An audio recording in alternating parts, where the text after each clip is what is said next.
7, 6, 5, 4, 3, 2, 1. Alright, so we're gonna try to groom Aspen. And I'm just gonna show you what I do with her. It's really simple, and it's basically just like a tidy kind of thing. So this is what happens to her before she goes in the tub, and then we bathe her and basically let her air dry. So this is my method. It might differ from other people's, but it works for her and it works for me. And let's just get started. So the first thing that we're going to want to do is we're going to want to clip her nails. So I've just got nail clippers right here, and we're going to go through all of those.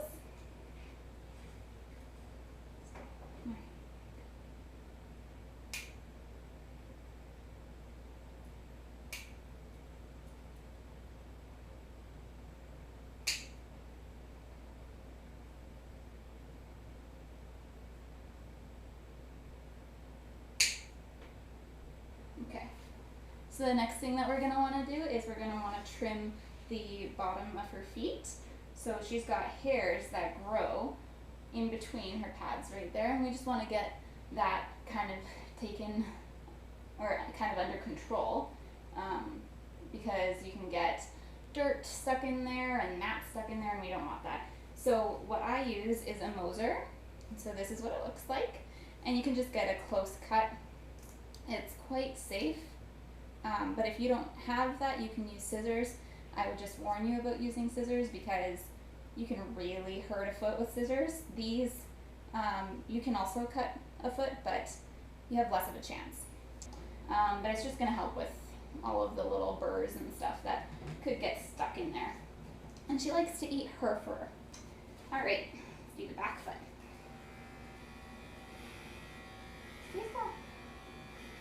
No, it's just so ticklish.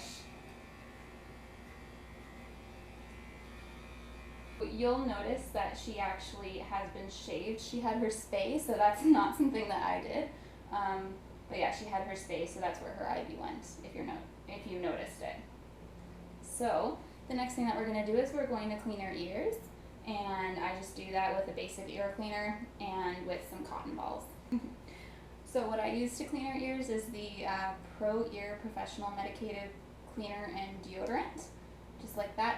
And you have to order it from kind of bulk grooming online stores.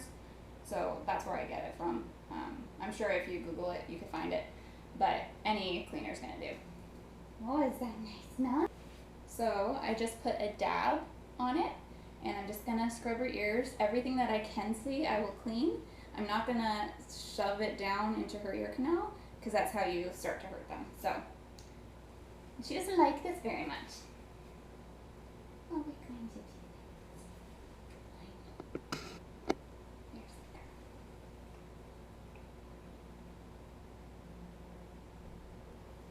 So now that I've scrubbed her ears out, I'm going to take a clean cotton ball, and I'm just going to go back in there and take away as much of the moisture as I can, because yeast tends to like moisture. So we're going to do that. Good girl. I know. You don't like this. So this is what a Furminator is, and basically it's just going to strip her undercoat out, and I use it on her for about 10 to 15 minutes, and it'll take out as much of the undercoat as I feel comfortable taking out. And that way, you know, if you're going to blow dry your dog, you're not going to have a ton of hair flying out after you give them a bath. So this works. You can get them in all different sizes. I only have the small size, so that's what I'm using. So basically you just want to go on her body. So I'm going to do her back and areas that there is a lot of undercoat in. So that would be in the hock area right down here, as well as behind her ears and on her neck. Oh, does that feel good? Did you hear children outside? Yeah. Oh, that's nice. That's nice.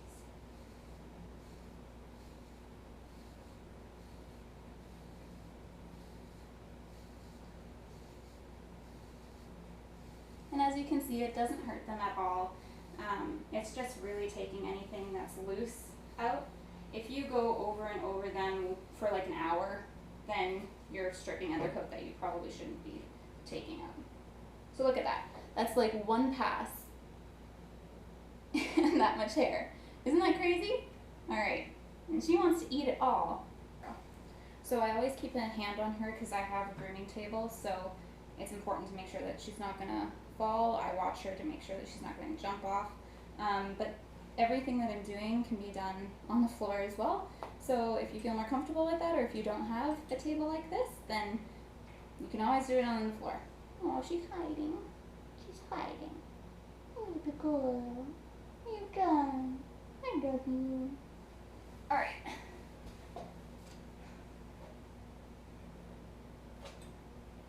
So from the like 7 minutes that I was going over her with the Furminator, we got about this much hair. So you can see she wants to eat it all, but yeah, lots of hair, lots and lots of hair. And now what we're gonna do is, because some of it's all loosened up, we're gonna go over with the slicker brush and hopefully pick up any of the strands that are kind of just hanging there. So that's what I'm gonna do next. Yeah, so here's my slicker brush. And you can pick them up at, even the dollar store has them, and it's a really good tool to use. So we're just going to go over the entire body. I'm going to push her back just for her safety. I'm going to keep a hand on her collar. There it goes. Good girl. And a lot of dogs like this because it's like a massage. It's nice. That feel nice?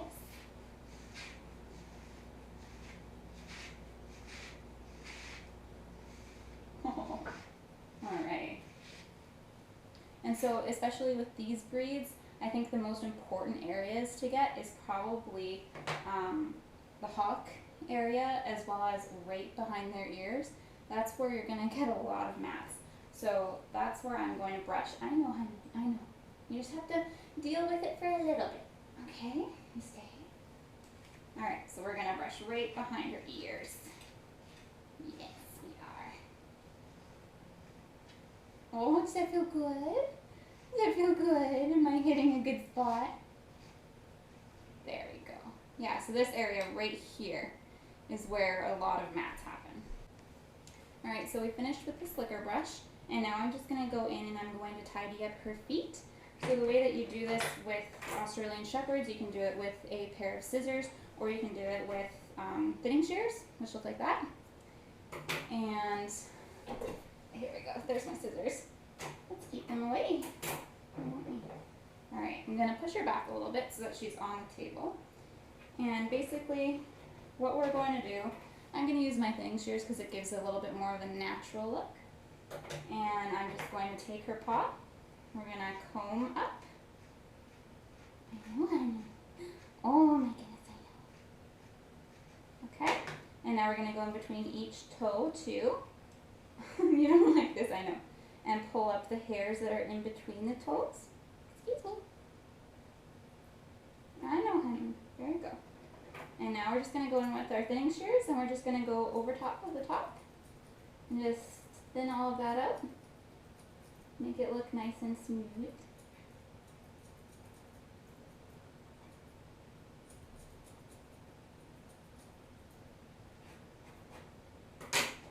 Comb it up again.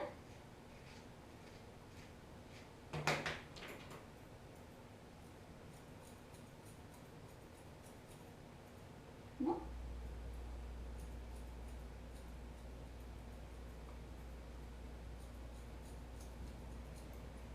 There we go. And so you just want to watch where your dog's mouth is, especially where the tongue is, because a lot of dogs will start licking, and you just don't want to close your scissors on your dog's tongue. That would not be good. So that's basically what you do, and it just kind of cleans it all up. Yeah, so you can see, it just kind of cleans it up versus having all of the hairs kind of lying around there. Yeah, and that's all I really do because this breed is really easy to take care of. Okay. Right, so her feet are basically trimmed up, and now what I'm going to do is I'm just going to take care of the hair that's on her legs. So I'm going to just brush that through, make sure that there's no mats or anything in there, and on the other side. And I mean, you could trim this up if you wanted to, I just like a natural look, so I'm just gonna leave it. Alright. What we are gonna trim up a bit though is on her back legs. She's got a tiny bit of a tuft here. So right on the back legs here, you can see that there's a little bit of hair that sticks up. And I'm gonna take my thinning shears and thin that out of it.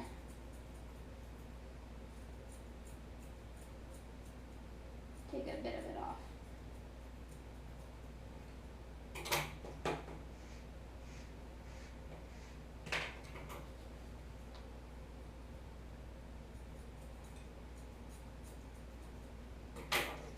Probably faster to just go in with scissors and do it.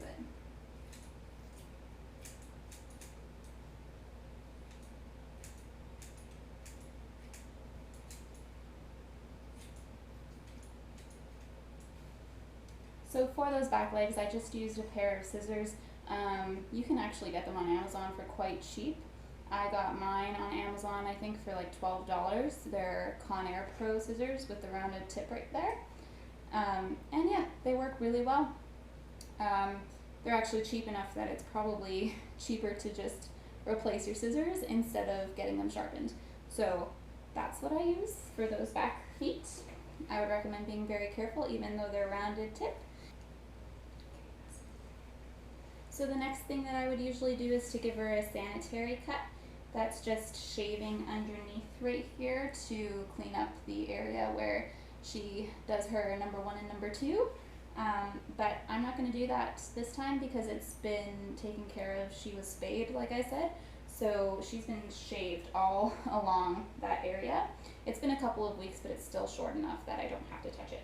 So normally I would just use my Mozer like with the feet, and I would just set it to like a number 10 blade, something that's safe to use, and go in and just clean that area up.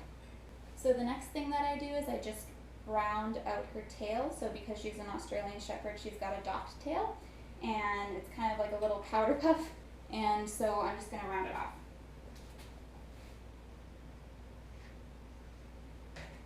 And I just use my thinning shears for this as well. And we're just going to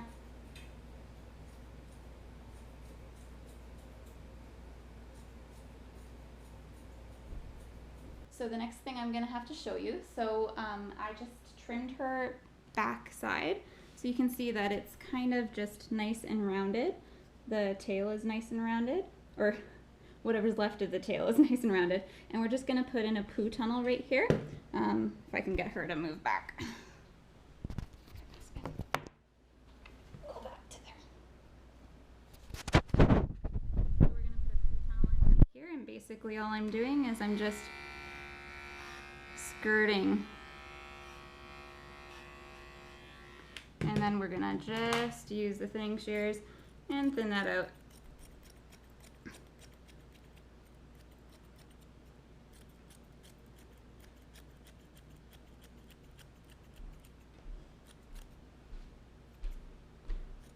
I'm not really paying attention to the camera right now because I'm paying attention to her, so hopefully I'm getting it, but yeah. Basically good. So yeah, so we're just taking away any of the excess there, and that way when she poops, she won't have any little things hanging around, huh? So that kind of concludes her pre-bath groom. So I think that we're just gonna head off to the bath and get that done. I hope that this was helpful somewhat. And again, like I said, this is what I do with my dog. I'm not a professional groomer. I did apprentice for 8 months as an apprentice groomer, but that does not certify me as a professional groomer. So what I do is just what works for me and my dog, and hopefully you could find some tips and tricks to working with an Australian Shepherd or with any type of Shepherd breed that has an undercoat. It's basically all the same for what you do. So yeah.